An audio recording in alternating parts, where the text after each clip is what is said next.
మాజీ ఎంపీ వివేక్ వెంకటస్వామిని నమ్మించి మోసం చేశారని అంటున్నారు వెల్గటూర్ మాజీ ఎంపీపీ బషీర్.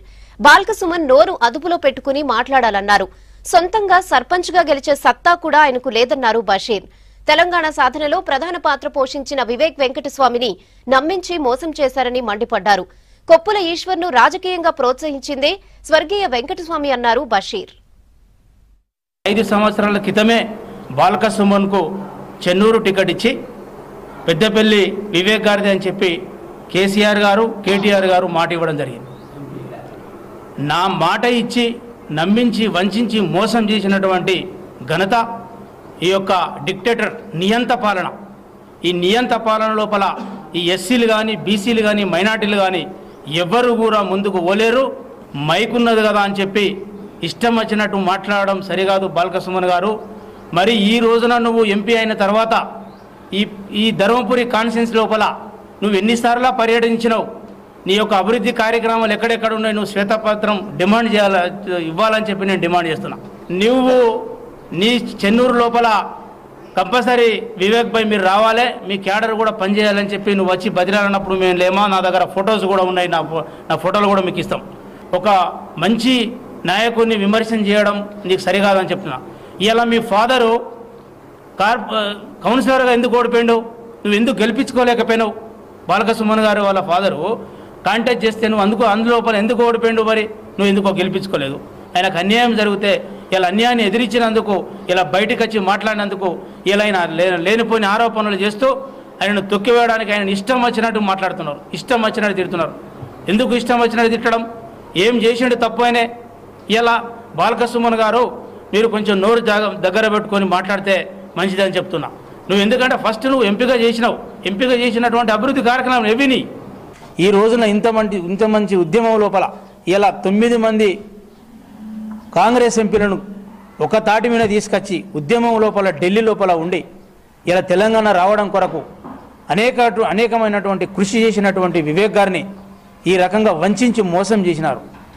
ఇలా అదే మోసానికి ఈ రోజున కౌంటర్ స్టార్ట్ అయింది. ఎందుకంటే గ్రాడ్యుయేట్ ఎన్నిక పట్టభద్రుల ఎమ్మెల్సీ ఎన్నికల లోపల ఈ రోజున పరాజయం పొందినటువంటి టీఆర్ఎస్ నాయకులారా, టీఆర్ఎస్ కార్యకర్తలారా, ఇకనైనా మేలుకోండి.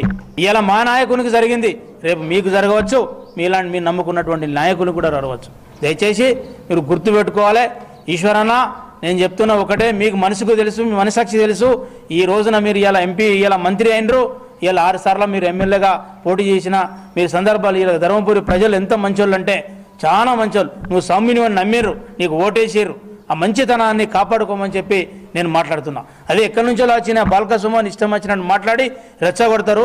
ఆ రకంగా మీరు రెచ్చిపోకుర్రి. ఇంత మంచి లీడర్ను పోడగొట్టుకోవడం ఇలా ఎంతోమంది గుండెను కలిచివేసింది. ఆ యొక్క వెంకటస్వామి గారి ఆత్మ ఘోషిస్తుంది. ఆ ఘోషించినటువంటి ఆత్మ ఇలా మిమ్మల్ని బాల్క సుమన్ను నిన్ను చూసేదాకా విడిచిపెట్టడం అని చెప్పి, ఎందుకంటే ఆయనతోటి డెవలప్ అయినటువంటి నువ్వు ఆయన ఆత్మ ఘోషిస్తే మంచిదిగా అని చెప్పి ముఖ్యంగా మేము చెప్పడం జరుగుతుంది. బాల్క సుమన్ గారు మరియు రాష్ట్ర మంత్రివర్యులు కొప్పుల ఈశ్వర్ గారు అసత్యమైనటువంటి ఆరోపణలు చేసినారు. దాన్ని మేము తీవ్రంగా ఖండిస్తూ ఉన్నాం. మంత్రి గారు, మీరు గతం మర్చిపోయినారు. మీరు 2004 లోపల ఎమ్మెల్యేగా వచ్చినప్పుడు స్వర్గీయ కాక వెంకటస్వామి గారు మీకు ఆర్థిక సాయం చేసి టికెట్ ఇప్పించి మిమ్మల్ని ఎమ్మెల్యేగా కూర్చోబెడితే ఇలా కాక కుటుంబ సభ్యులను, కాక కుటుంబాన్ని మీరు వెన్నుపోటు పడిచిన చరిత్ర మీది. మీరు బాల్క సుమన్ గారు, మంత్రి గారు, మీరు గడిల బందీ అయిపోయినారు, దొరలకు తొత్తు అయిపోయినారు. ఒక దళితుణ్ణి విమర్శిస్తూ మీరు మాట్లాడే మాటలు, మీ భాష, మీ ఆశ ప్రజలంతా ఇంకా ఎన్ని రోజులు మీరు తప్పుదో పట్టిస్తారు అని చెప్పి మేము హెచ్చరిస్తూ ఉన్నాం. బాల్క సుమన్ను ఇష్టం వచ్చినట్టు తిట్టినటువంటి వెంకటేష్ నేతకు మీరు టికెట్ ఇచ్చి, అదే బాల్క సుమన్ను గట్టయ్య చనిపోయినప్పుడు, గట్టయ్య ఇందారం నుంచి ఒక గట్టయ్య చనిపోయినప్పుడు, ఒక దళితుడు చనిపోయినప్పుడు ఆ దళితుని చావు కారణం మీరే కాదా అని చెప్పి మేము అడుగుతూ ఉన్నాం. బాల్క సుమన్ గారు, ఇలా మీరు నీచ రాజకీయాలు చేస్తున్నారు, మీరు చెవ రాజకీయాలు చేస్తున్నారు, మీరు కుట్ర రాజకీయాలు చేస్తున్నారు. వివేక్ గారిని విమర్శించే హక్కు మీకు లేదు. తెలంగాణ ఉద్యమం లోపల విద్యార్థులను రెచ్చగొట్టి ఆత్మ బలిదానాలు చేయించినటువంటి చరిత్ర మీది. శవాల మీద రాజకీయాలు చేసే చరిత్ర మీది. ప్రజల దగ్గరికి పోతే చెప్తారు ఎవరైందనేది. 5 సంవత్సరాలు మీరు ఎంపీ చేసినారు.